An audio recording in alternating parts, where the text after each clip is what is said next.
In concluding, interpreting and managing conflict, we look at the attributes of an effective conflict manager in the light of the negative attributes which should be avoided or controlled by an effective conflict manager.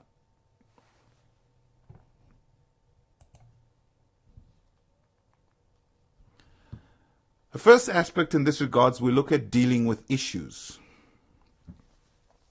In other words, a manager must not avoid confrontations, as it can have an adverse effect of just leaving potential conflicts at hand. And if they burst or they explode, it could have a marked negative repercussion or ramification in and around the organization's ability to be productive. Not addressing bullying can create an environment that is just so unpleasant. It can have an impact on the turnover of staff, as people, rather than stay and put up with the bullying, leave with good attitudes and skills and knowledge that are not easily replaced by the organization. Slow in intervening conflict solutions. Again, procrastinating, trying to just sweep stuff under the carpet can have a negative impact further down the line. Lack of understanding conflict at hand. In other words, the manager might not have sufficient knowledge or experience in dealing with conflict. And that kind of puts that person under pressure, and they don't have a clear understanding of how to or what the conflict is all about. A lack of assertiveness when dealing with parties involved. It could be that the manager does not have a positive self-esteem, and so their own personal self-development has an impact, and unfortunately in this case it's a negative impact. And so there's a need that the managers are assertive in nature. The use of official processes. Here we're looking at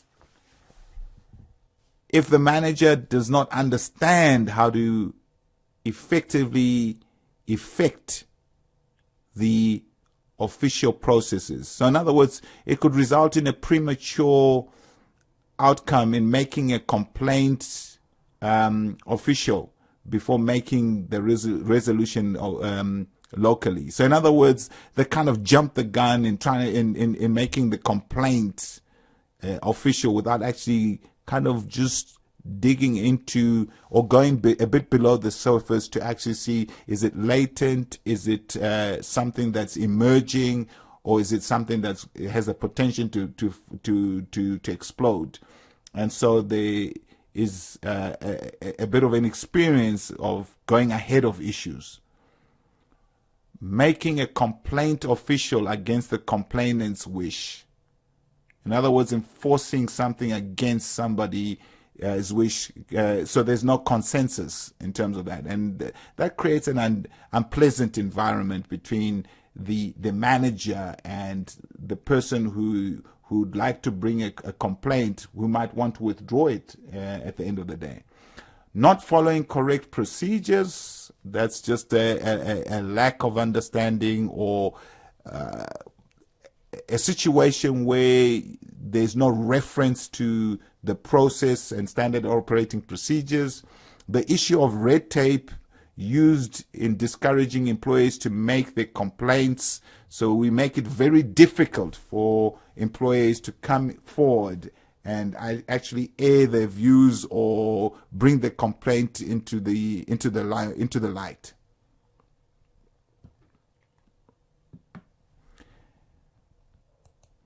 A lack of participative approach. In other words, the manager begins to take sides. That creates prejudice. Inadequate time allocated to parties in conflicts. The manager might choose to not give adequate time to one party for one reason or another, or might be favoritism, biasness in that regards. And the whole issue of having a condescending attitude towards parties involved. And so it doesn't create a good, conducive environment for people to speak freely, people to speak openly and fairly. And then the ability or lack of the ability for the manager to listen to what's been put forward to him in terms of the conflict.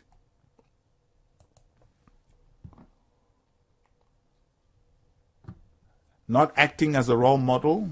So it's definitely wouldn't be a person who has composure, who's empathetic.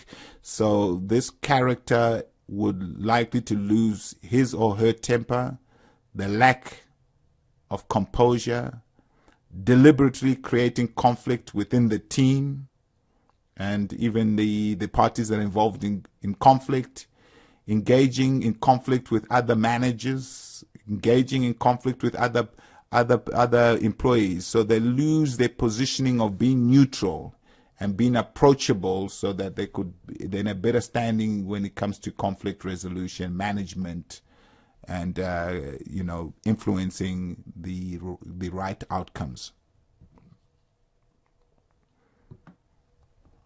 And then last but not least, probably the overarching issue is the issue of integrity. And when we talk about integrity, it should influence positive outcomes in that the managers is not threatening people, he does not give unfair treatment. So my simple definition of integrity is how a manager would respond to the truth, whether he or she is right or wrong. And so that's really the integrity, the ability to be able to apologize, the ability to be able to be fair, the ability to be able to be empathetic, the ability to be able to create a conducive environment that allows truth to be spoken, and that actually points to credible outcomes at the end of the resolution process. And with that, we come to the end of interpreting and managing conflict.